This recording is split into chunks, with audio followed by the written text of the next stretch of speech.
Hello, everybody, and welcome to the Fluffy Biscuits podcast. I am your host, Zach, also known as Pixelated Trash on YouTube. I am joined, of course, by our lovely editor and my co-host, Jacob, who you can find at NazirTL on Twitch, Twitter, and YouTube. I almost forgot that.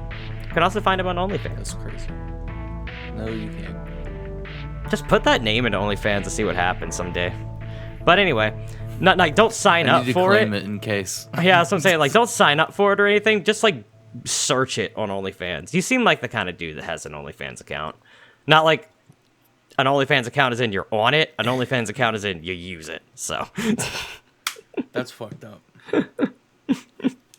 That's fucked up. So I want to. I would like to retort that I don't. At least not any that you would be able to find. There you go. I want to start my own OnlyFans where I just dress up as like characters from McDonald Land. I don't know if I vibe with that. I don't think that passes the vibe check. Do you don't think that if I got the camera higher so you can see me and everything, and I just put on like a sexy Grimace costume and danced around, you know, that purple chicken nugget looking thing? I think if you put on a purple Grimace costume and danced around, if your window was open, someone would call the cops. Well, the good news is, as you can see, it's closed. So. Anyway. Okay, what was this thing you wanted to tell me about? I want to talk about Agatha Christie's novel, And Then There Were None. We are not going to speak about the other two titles it previously had. It is based around the song, the children's song, called 10 Little Indians, which I know is, whatever. But the song ends with, And Then There Were None. So that's the title of a movie based on it. And holy fuck, it's from 1945. Okay. 1945. I watched it last night, and it is absolutely amazing. I don't really want to spoil it, because once you know the ending, then you don't really have much of a point of watching the movie, because it's a murder mystery. So the story is Mr. Owen, which I think it's his name is U.N. Owen. So it's meant to spell unknown. Say U-N-O-W-E-N, unknown. Yeah. Invites 8 people to his villa. And when they get there, he slowly starts killing them off according to the song 10 Little Indians, the nursery rhyme. With each of their deaths corresponding to man, I'm saying so much. It's been a while since we recorded. Each of their deaths corresponding to the song itself, like how the song refers to the Indians, like falling off or dying or whatever happens in the song. It's the same thing that happens to the people, and they're all guilty of not crimes, but they're guilty of sins that they were never punished for. So things that they did wrong, that they acknowledged they did wrong, that there was never any kind of law punishment to them for.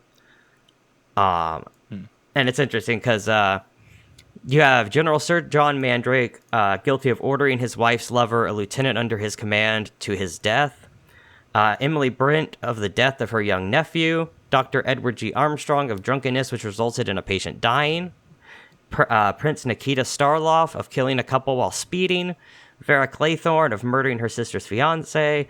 Judge Francis Quincannon of being responsible for the hanging of an innocent man. Philip Lombard of killing 21 South African tribesmen. Now, I feel like one of those seems a little higher than the Not others. all of those are equal.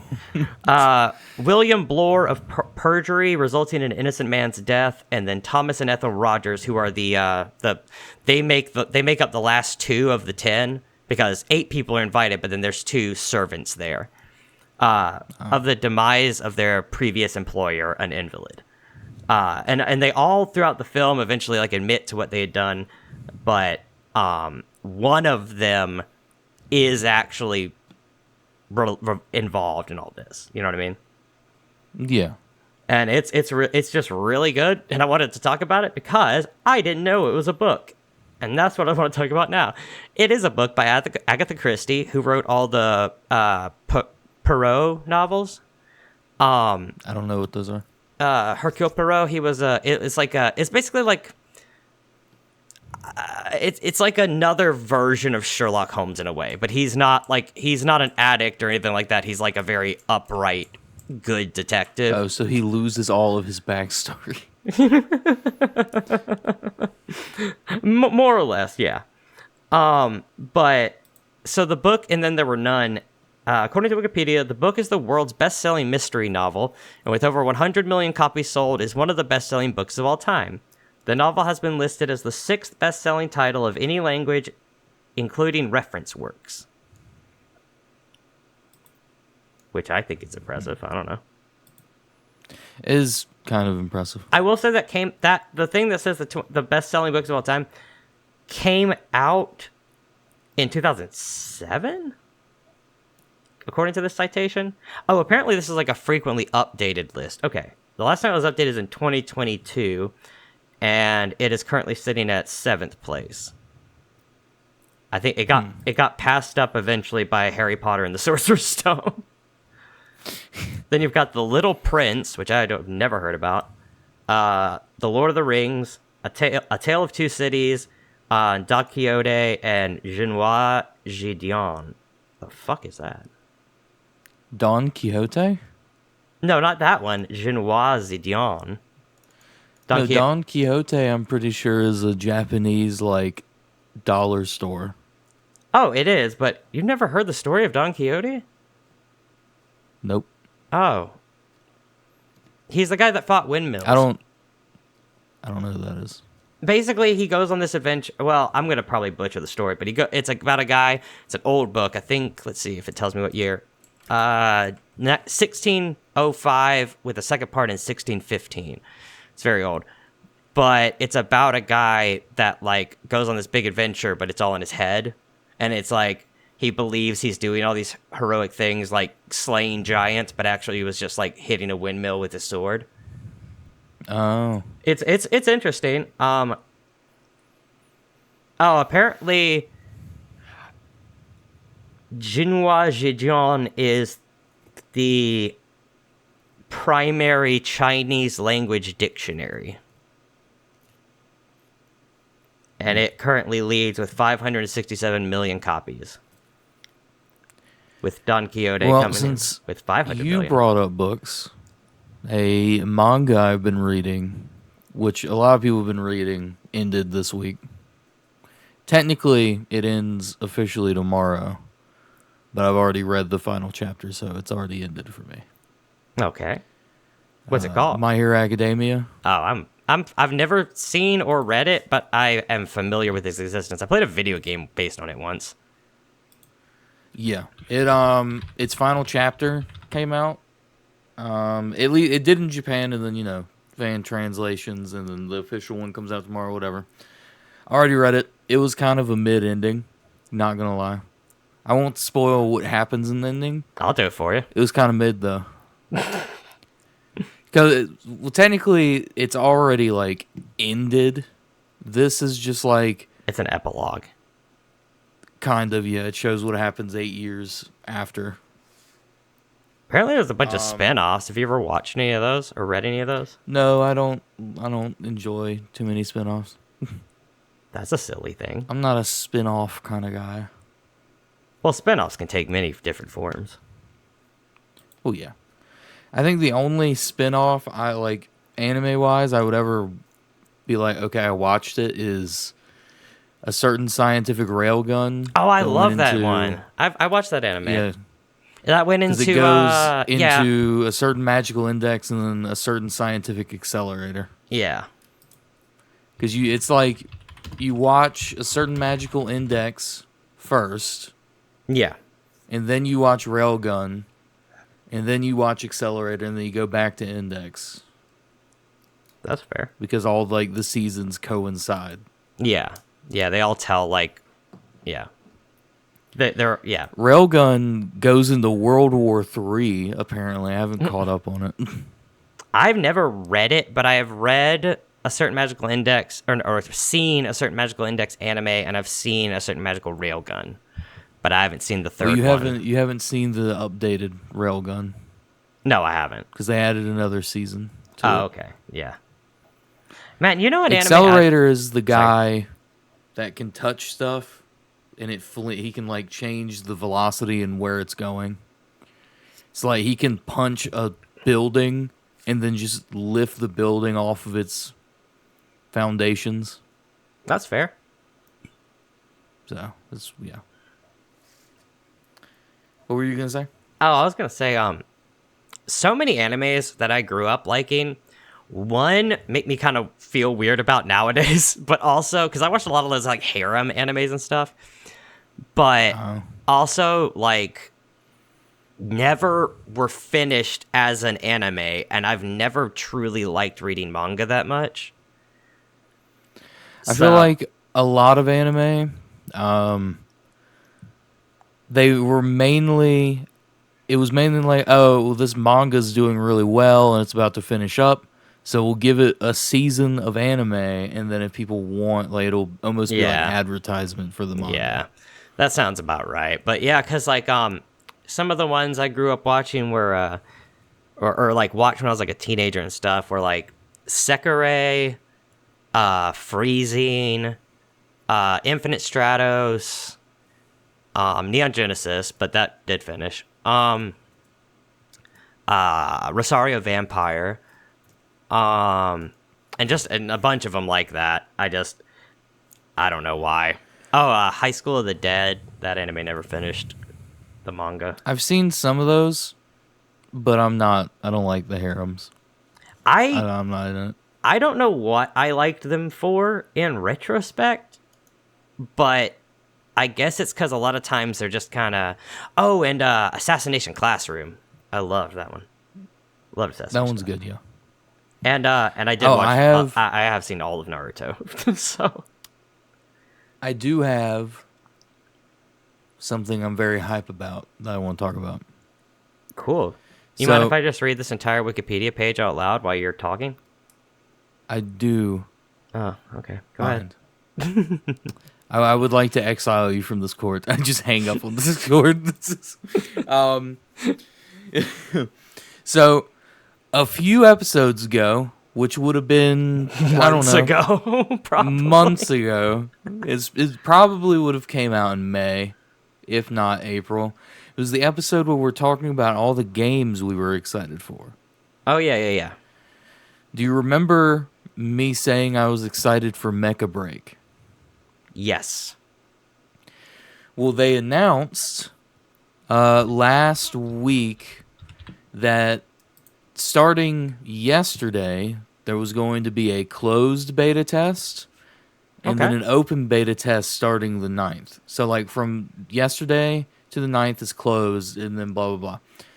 So, I was like, oh, it's a closed one? But then they go, yeah, so you can join the creator program and you can stream it to Twitch. You'll get a key, and drops will be enabled. Okay. And I was like, oh, okay, drops. What does that mean? And then they just said you'll be able to get a beta test key from Twitch drops. So I'm over here like, okay, well, most Twitch drops are like maybe you'll spend 2 hours watching a stream and they'll give you like a skin. So it's probably going to be at least an hour to 2 hours watching someone play Mecha Break before I can play it. Because I'm going to get one of these keys. Yesterday around 10 p.m. our time, or my time, 9 p.m. your time, I load up Twitch. I look at the drops because I want to find someone streaming it. And it's like, yeah, you just have to watch for 15 minutes and you get a beta key. And I'm like, close beta my ass. This is practically open. So I immediately text Josh and I go, all right, Josh, you just got to watch for 15 minutes. Come on. He goes, okay, I'll download it, but I'll probably only be able to play one game because it's already late. Yeah. We proceeded to play for the next 4 hours. Like, it felt like maybe an hour had passed, and then I looked at the clock, and it was like 3 a.m. And I'm like, oh my god. That's fair. That game is insanely fun. It's insanely fast-paced. For one thing, it's a beta, yet they give you enough of the currency to unlock all of the mechs. Fair. So you can play every mech that I think they have in right now. You can't change weapons, but you can get loot crates and add modifications to like abilities. So that's cool. Probably the smoothest running beta I've ever played. It's just so fun. I'm gonna play it some more after we record. Well, I feel you then. And I think if I'm judging based on like the beta, I think it's gonna be my favorite game to come out this year or next year, whenever they solidify that date. That's fair.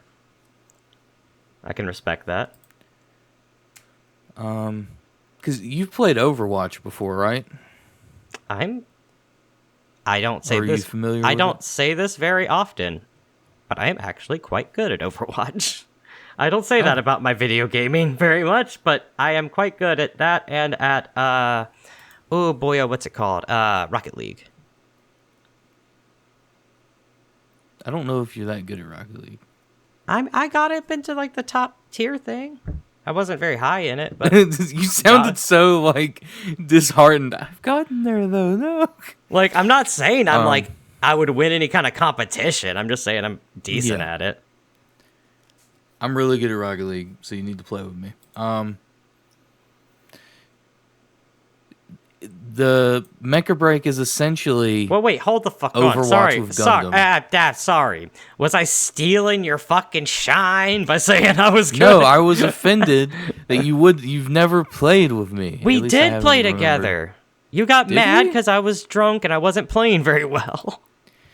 Oh, okay. So now you understand why I thought you weren't good at the game. But yeah, I remember I'm that. good at Rocket League. It's like I'm good The at one time I see you play, just like fucking. Oh god, why is it spinning? But yeah, it's basically Overwatch with Gundams. It's really fun. That reminds me really of that quote we talked about a couple of episodes ago, where it was about Far Cry 3, and it was like it's like Skyrim with guns. Oh yeah. I've heard that tagline before. Before that, Yeah. let's see here. I know you like Fallout, so the Fallout 4 mod, Fallout London came out. Yeah, I Yeah. saw that. I don't own Fallout 4 on my computer on anything. I only own it on the PS4. I thought I owned it on my computer, and I was mistaken. So when Is it I on went, Epic? I Epic gave it away. I thought I didn't claim it on Epic, Damn. but I went to the Fallout London thing, started looking into it, and then went, oh, I need to actually look into the game, and then I was like, I don't actually own this I'll Steam share it to you if you want. at some point. But yeah, no, I hear it's not amazing off the bat, if that makes sense. Like, I think it's still kind of in a bit of a like it's got some hiccups. Open is what I'm trying to source say. kind of, not open source, but like beta-ish. Yeah, I think they want to call it like do they even call it a full release? Oh, wait, am I dumb? Oh yeah, okay. Yes, Zach, you are dumb. What is this? So apparently that's weird. If okay, you own the game on Steam, you have to downgrade its updates to use Fallout London. Now there is a downgrader mod that you can use that's on the Nexus, but apparently you can get It's so weird. A requirement to install is for you to own Fallout 4 and all its DLC, blah, blah, blah, blah, on GOG or Steam, but then you can apparently get it from the GOG storefront, GOG Galaxy. Huh. Okay, so apparently, like, they're actually hosting it. That's cool. That's weird. I'm gonna open Galaxy real fast and see. You talk about something more interesting while I look into this. Well, I was gonna say that Josh has been playing it the past few nights. He really likes it. That's good. And I then. know that you can have some sort of trait that's like sleepwalking. Mm-hmm. Because whenever you rest in the game, if you have that trait, you'll wake up in a random spot on the map. Even if you're in the middle of like a questing area, if you rest, you'll just be like halfway across the map. That's fair. I thought that was cool and interesting. But I mean, does it not have fast travel though? I mean, I don't know. I mean, it has to have fast travel like the regular Fallout 4, why, right? Because why would I don't know. That wouldn't seem very. Oh well. Anyway, I think it's more for like flair. that's fair. Yeah. But yeah, no, it is completely. It is completely available on GOG. It's currently sitting at 3.3 out of 5. It's so it's been practically a year since I started uploading Baldur's Gate 3. For some I reason I recorded- misheard that. I thought you said downloaded. Like since I No. started downloading Baldur's No. Gate. Since I started uploading videos on Baldur's Gate 3, that playthrough. Mm-hmm. And I can say right now it'll probably be going till at least December because I recorded an absurd amount the past few days of just games in general.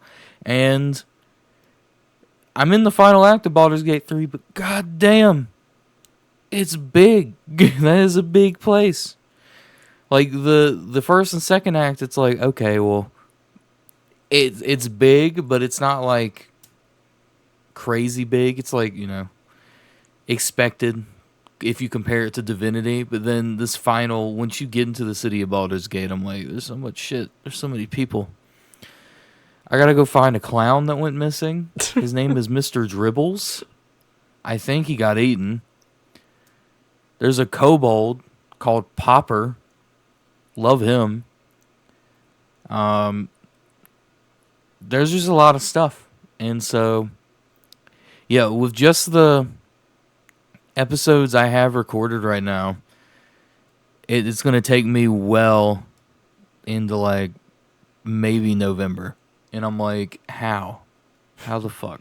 Well, I thought the game itself is supposed to be like over like 150 hours, so. It is, but I was thinking that was more like all the side quests. Like a completionist kind of run? Yeah. Don't get me wrong, I'm not mad about it. But I was kind of like, well, I'm in the final act, so I can probably like get through it, because I do want to finish the game. But I also get like sidetracked while I'm playing it, so I think it's kind of fun. It is also my lowest effort uploads, because I don't really edit it, because I feel like that's part of the charm of Baldur's Gate, is sort of just vibing and seeing what weird stuff happens. So like, if I'm cutting out all the stupid like talking bits or like whatever, it's like you're missing out. That's fair, yeah. But I do indeed enjoy it. I'm glad I'm going to continue it. I started playing Dead Space 1 I again. really want to play it. I just don't have a way to run it right now. If I get a PS5, I'd probably grab it on there. I'll Steam share it, have your computer implode. That's the point. It's like I genuinely can't run it. But when I do eventually get a PS5, I'll probably grab it on that. But I was gonna say it's funny that I've been playing 2 games recently. Well, 4 games, but 2 of them I've talked about a lot, which are my hockey game and my Mountain Blade 2 Bannerlords. But 2 other games I haven't talked about yet. One is appropriate because you were talking about your Baldur's Gate thing, which is like a D&D game. Yeah. I've been playing Pathfinder: Wrath of the Righteous. It's the sequel to Pathfinder Kingmaker, made by Owlbear Studio, Owlcat, I think, something like that. What's the big owl thing, monster thing? It's owlbear. It's an owlbear. There you go. That's what they're called, and that's their logo and stuff. But it's fantastic. I will say, the lack of any kind of voice acting for a lot of it is like, there's just so much to fucking read. You know what I mean? Yeah. Like, I don't mind reading it, and it doesn't put me off about the game. It's just like, sometimes I have found myself clicking through crucial dialogue because I'm just so tired of reading in the moment. Because, like, there's a scene real early on where you're in these, like, catacombs, and when you talk to this one guy about why this girl ran off, it is, like, even... I don't read, like, I'm hurt in the head, you know what I mean? But even for me, I think it took, like, 15 minutes to read all that goddamn dialogue. And it's... Yeah. Because he wouldn't stop talking. Everything he said, I got a new question to ask him, and he wouldn't stop talking, and nothing he said was really that valuable. But I actually do love the game. If anybody, I don't know if you did, but did you play Kingmaker? I was looking for a game that had, like, turn-based stuff. And I believe it's real time. I started it, figured that out, and then quit it because I don't enjoy that. It gave me the vibes of the old D&D games, like the old Baldur's Gate, like the first one. Yeah. And I don't like that. No, those are fair. hard. Well, those are absurd. I love them, but the thing about it is, Pathfinder Kingmaker, you play a person. I don't completely remember it. I did play and beat it, but it was like when it came out, and I think it's like 5 years old at this point. But when you are like running a kingdom basically, and you're trying to make all these different alliances and all that kind of stuff, you know? Yeah. And so the point of Path of the Righteous is you lead a crusade against demons. And I am playing a half-orc berserker named the Hunkler. And I'm... the Hunkler? Yeah, I was really sad you didn't laugh when I said it, damn. But no, I'm just kidding. But yeah, it's very good. I'm a big fan. I'm only about 4 hours into it so far. I just got it yesterday, but I'm a big fan of it so far. And then the second game I've been playing, I want to link to you because it is a very strange German game that came out sometime in the 90s, in which you play a woman named Lula. I'm afraid to open this as it might reflect in my glasses. No, there's nothing offensive that you're going to see. Never mind, just don't click through the screenshots. The first 4 screenshots are fine. Don't click through the rest of the screenshots, but the first 4 screenshots are fine. So while it looks like a porn game, it actually isn't. You literally like found your own porn studio as this girl Lula, and you have to like manage every bit of it and stuff. It's actually a lot of fun. I'm not gonna lie, none of the jokes have aged well. The humor, the humor in this game is gone. I just feel like none. It's not even offensive. It's just not funny. It's like if you enjoyed Seinfeld in season 1, you might find the humor funny. But it's but yeah, it's real interesting. Yeah. But anyway, you play as that girl Lula, and she's something. I think she's like a popular German, let's see, Lula the Sexy Empire. No, that's the name of the game, by the way, everybody. Came out in 1998. Oh, God. Also known as Wet the Sexy Empire. Please, no. It's a business simulation released exclusively in Germany. There we go. First entry in the Apparently- Lula series. Not to cut you off, but apparently the Ark 2 game that was supposed to come out last year that I doubt will ever come out. Wait, what are we talking about? It's supposed to have Ark 2. Oh, so you want me to Supposed stop to have talking Vin about Diesel. Lula? Yeah. Well, I mean, I was looking at this, but it was supposed to be on the Xbox booth. So it was supposed to come out last year, blah, blah, blah. None of the studios that were making it have mentioned it at all recently Yeah. for like the past 2 years just at all. And it was apparently they were supposed to have a demo of it at I don't know, whatever game event this is at an Xbox booth. And then they straight up just removed it and they were like, "Ooh, that was an error."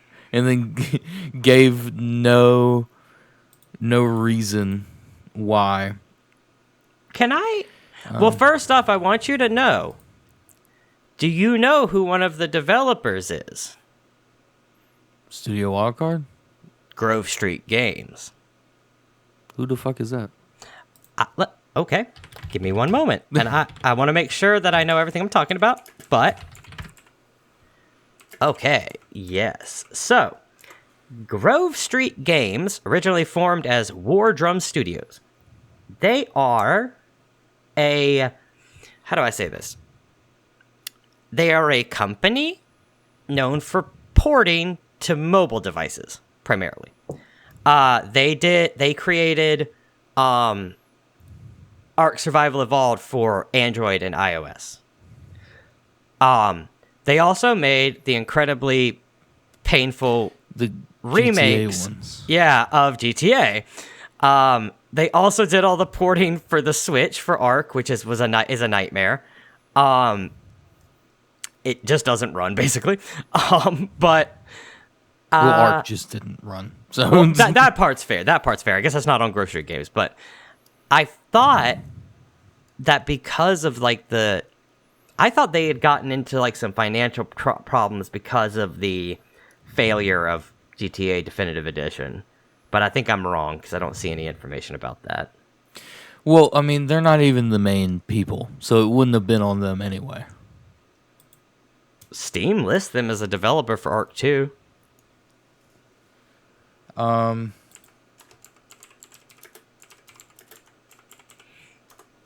Yeah, see, all right, okay, right here. It says, a sequel, Ark 2, was announced at the Game Awards in 2020. The game will star Vin Diesel and a name I can't pronounce. Oh, God. I don't know how to pronounce this. Alia Caravallo? I'm going to go with that. Co-developed with Grove Street Games.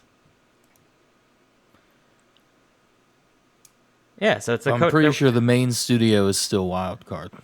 I know, but I'm saying, like, it literally lists them as co-developers on it. I'm not saying you're wrong. I'm saying maybe they're developing for some platforms that you know what I mean? Yeah, but I mean, I don't really care about them because whatever. I don't care about Grove Street. The Wildcard one is the one that you're thinking had the money issues. Oh, okay. Because so they do have money issues right now? So I'm pretty sure Studio Wildcard does have money issues because it's only ever released Ark, pretty much. What was the other thing? It's only released Ark, and then all the spinoffs. It was going to release Ark 2, but instead of releasing Ark 2 last year on its slated release date, which they said it was October 3rd, and then they just didn't do it. They released Survival Ascended, which is like the original Ark's remake. Oh. Which people, for some reason, bought, but definitely didn't buy enough of to pull them out of whatever financial hole they have. And then they even made an anime about it. But the anime, like, silent dropped. Like, no one knew the anime had come out. And it just happened. I do remember the anime, it was coming out. But then it just, like, this year it came out. But Studio Wildcard was also known in 2017 for a game that everyone was hyped for called Atlas. Do you remember this? Yes. Do you know that that's actually like I don't know the word for it. It's like a subsidiary studio that made Atlas. It wasn't Wildcard itself. It was Grape Shot Games, which is a subsidy of Studio Wildcard. That's fine. But did you know that Atlas was pretty much just Ark? No, that all the part. assets and stuff. It was just reskin. Because I remember the day so vividly. Like everyone, like all of our friends were like, "Okay, Atlas is cool." Like I had heard about it long before it came out, but Trey hadn't heard about it for somehow. I don't know why he hadn't, but he hadn't, and he thought we hadn't. So that earlier that morning, Trey sees it on Steam, and it says mostly positive reviews. Okay. And so he messages the group chat. We all get up maybe an hour later, and he goes, "Guys, I saw this game. It has mostly positive reviews. It's like Ark. We should all get it."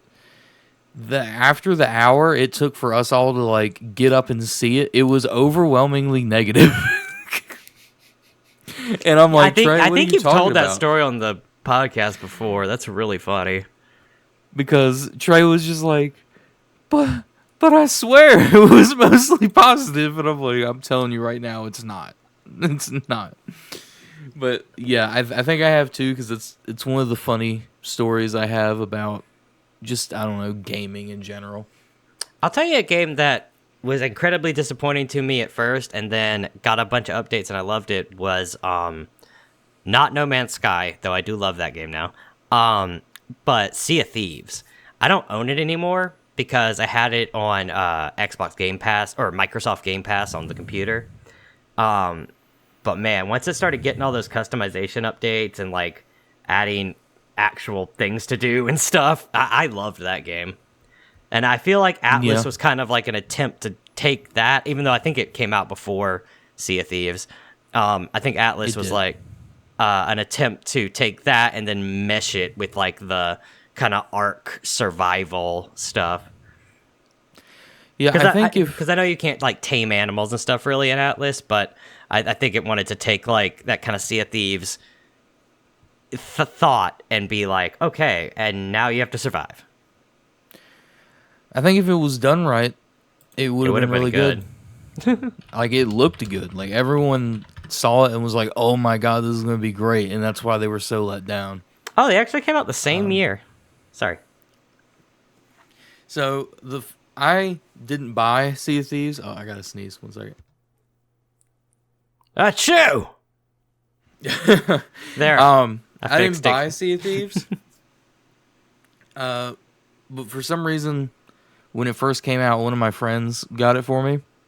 He was just like, "Hey, you want Sea of Thieves?" And he was like, "Here you go." But that's fair. It was the same friend that got me a D&D art book that's up there. For everybody listening and not watching, he's pointing really high above his novelty fridge. You see this? You see this? Yes, right here? I'm looking at it. You see me looking at it. It's that one. And there's a funny story about that too, because it was this woman. This is really funny. This is okay. Oh God, did he rob somebody? No. He goes to this bookstore, and there's this lady, and I'm on the phone with him, right? And this lady sees him walking around the bookstore, and my friend James he's talking to me like he's FaceTiming me, and he's like showing me the books. He's like, "Hey, I'll bring you back the book. What do you want?"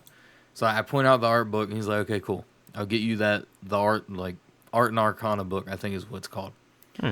But he also goes, "Is there any manga around here? Do you know where manga would be in this in a bookstore, Jacob?" And I go, "Yeah, it's normally like over here, blah blah blah." This wasn't like a Barnes and Noble. This is like some other kind of bookstore. I gotcha. So I'm trying to describe it to him, and he goes, "Okay, well, I'm just gonna go to the back of the store because I think I saw anime there." And I go, "Oh, okay," knowing that he's about to find like a hentai section. Yeah.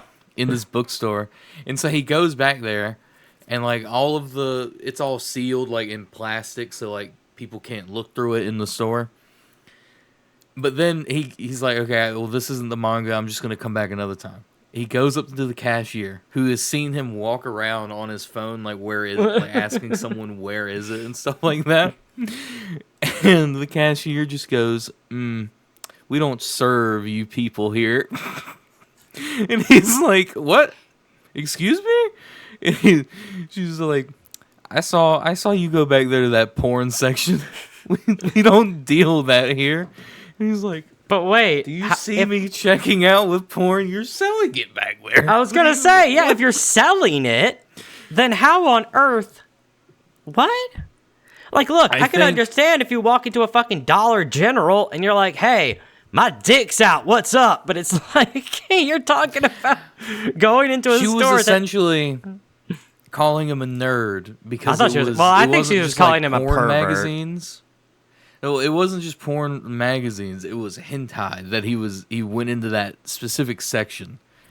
Oh, God. And so that's why. We're going to wrap this episode up soon, but I have to tell a story that's not mine to tell, so I'm going to tell it anyway. Here at the end, that way, in case Jacob needs to just cut it all out. I don't think this is going to be a problem, but... All right. Allow me. Yeah. Okay, so if you don't see this, people, it got cut out, and it'll just cut right here. It shouldn't. There won't be any ending. I don't think there's a problem here.